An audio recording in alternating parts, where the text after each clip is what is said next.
Nesta aula, nós iremos ver como verificar se dois locos estão em desequilíbrio de ligação.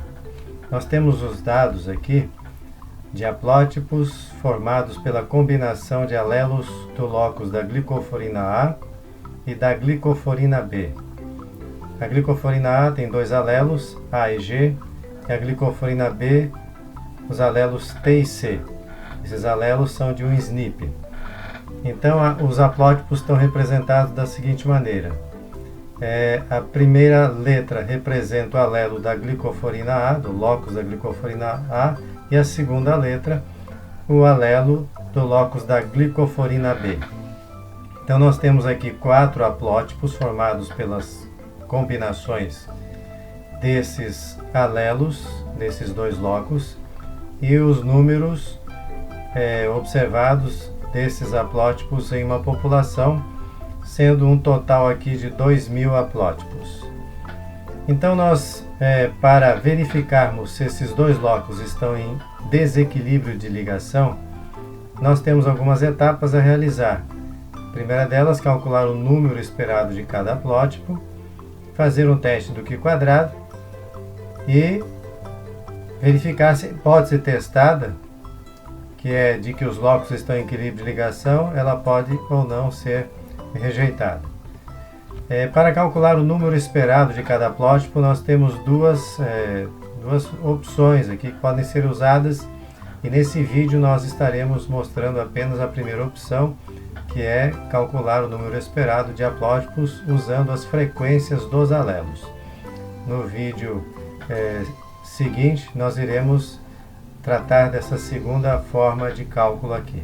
Muito bem, então nós vamos agora estimar as frequências alélicas. Para isso é muito simples.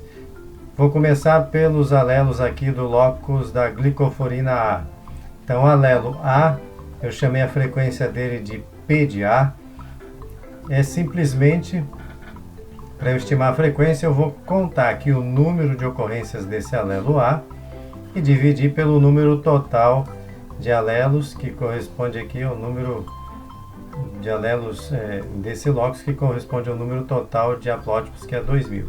Então é simples, eu tenho aqui o alelo A no haplótipo AT e tenho o alelo A no haplótipo AC. Eu simplesmente somo 474 com 611 e divido por 2.000, que é o número total de haplótipos, e tenho aqui então a frequência do alelo A do locus da glicoforina A. Para estimar a frequência do alelo G, que é o segundo alelo do locus da glicoforina A, basta eu subtrair de 1 a frequência do alelo A. Então, resolvendo essa conta aqui, 1 menos 0,5425, eu tenho então a frequência do alelo G, que é 0,4575. O mesmo raciocínio eu vou usar agora para calcular a frequência dos alelos do locus da glicoforina B. Então eu tenho aqui a frequência do alelo T, que eu chamei de P de T. Eu vou estimar, vai ser o número de ocorrências do alelo T pelo número total de alelos. Então eu tenho o alelo T aqui no haplótipo AT e no haplótipo GT, sendo que no AT são 474 e no GT 142. Somo esses dois números, divido pelo total e tem então aqui a frequência do alelo T. A frequência do alelo C é 1 menos a frequência do alelo T. Então, só faço esse cálculo aqui, 1 menos 0,3080, e tenho aqui a frequência então do alelo C do locus da glicoforina B. Uma vez que eu tenho aqui estimado as frequências alélicas, eu coloquei aqui do lado para a gente guardar essa informação, ficar visível. Aí eu vou passar a estimar as frequências esperadas dos haplótipos. Então a frequência de um haplótipo é dada pelo produto das frequências dos alelos que formam esse haplótipo. Então o haplótipo AT, a frequência esperada dele será a frequência de A vezes a frequência de T. Então, como está demonstrado aqui, a frequência do haplótipo AT será a frequência do alelo A vezes a frequência do alelo T. Eu coloco aqui a frequência de A 0,5425 e a frequência de T é 0,3080.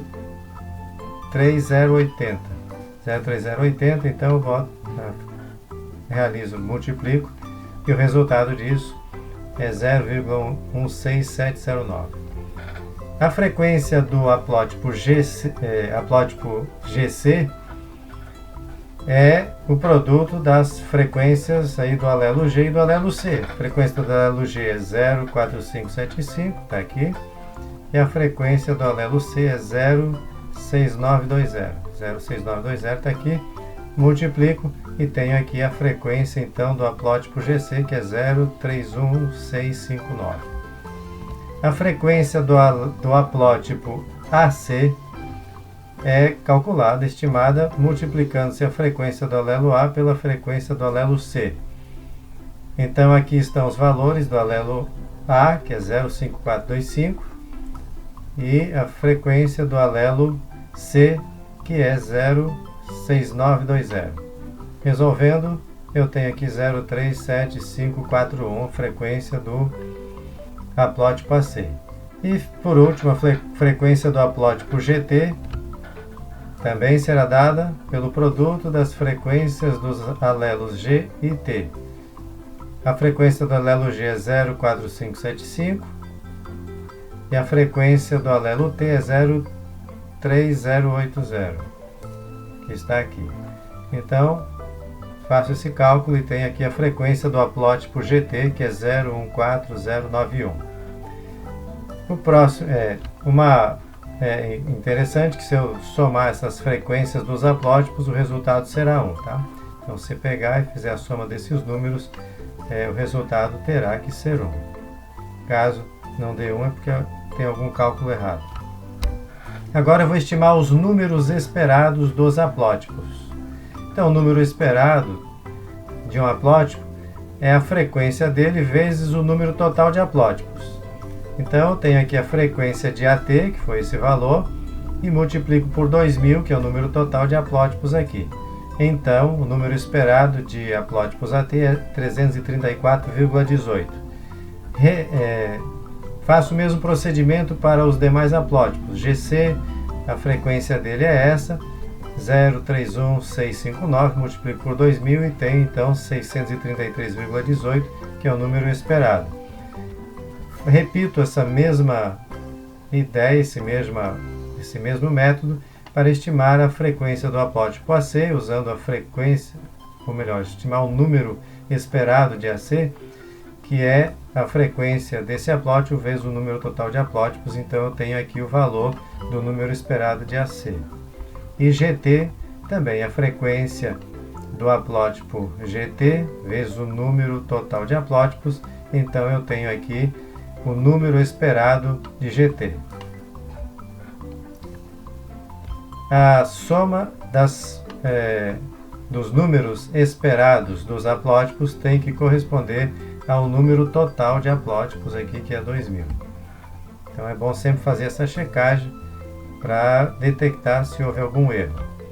Então a gente vai proceder ao teste do Q quadrado, que é o somatório do observado menos esperado elevado ao quadrado dividido pelo esperado. Colocando esses valores aqui, AT observado 474, esperado 334,18, eu vou colocando esses valores aqui. Nós já vimos o teste quadrado numa aula passada, num outro vídeo. Então vocês só vão colocando aqui e somando o resultado. Nós temos um Q quadrado de 184,78. Aí então nós vamos ter que estimar os graus de liberdade. Então aqui, para estimar os graus de liberdade, nós já vimos que é o número de classes agora haplotípicas. Então tem aqui 1, 2, 3, 4 classes haplotípicas, menos o número de informações que eu tenho que buscar dos dados para poder estimar o número esperado de haplótipos. Então uma informação que nós temos que buscar dos dados é o tamanho da amostra. Então perdemos aqui um grau de liberdade. E aí nós tivemos que estimar as frequências dos alelos dos dois locos, da glicoforina A e da glicoforina B. Como cada locus tem dois alelos, eu tive que, no locus da glicoforina A, para estimar a frequência do primeiro alelo, tive que recorrer aos dados aqui, contar o número de ocorrências do alelo e dividir pelo total. O segundo alelo, eu não precisei recorrer aos dados, porque a frequência dele corresponde a 1 menos a frequência do primeiro alelo. A mesma coisa, então perdi aqui um grau de liberdade para um dos alelos do locus da glicoforina A, que eu tive que estimar buscando informações dos dados da população. E no locus da glicoforina B, também 2 alelos, se repete a mesma situação, então eu perco mais um grau de liberdade, e então eu tenho aqui 1 grau de liberdade. Bom, temos aqui o valor do Q quadrado, dos graus de liberdade, agora vamos ao valor de P. Para isso nós vamos a uma tabela, nós temos 1 grau de liberdade, portanto eu vou ter que procurar o valor do Q quadrado nessa primeira linha aqui de 1 grau de liberdade, e o meu valor de Q quadrado é 184,78, portanto é um valor maior do que o maior valor que consta aqui nessa tabela. Eu vejo esse maior valor de Q quadrado, o valor correspondente de P é 0,001. Portanto, se o meu Q quadrado está mais à direita aqui, o meu valor de P também está mais à direita.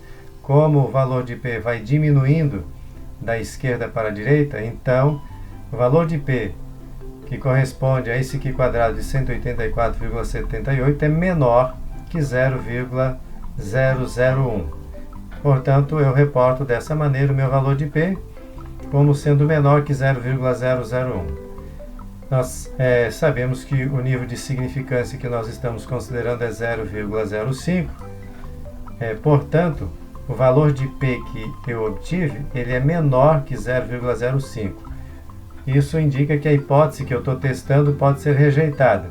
Que hipótese é essa? De que a população está em equilíbrio de ligação.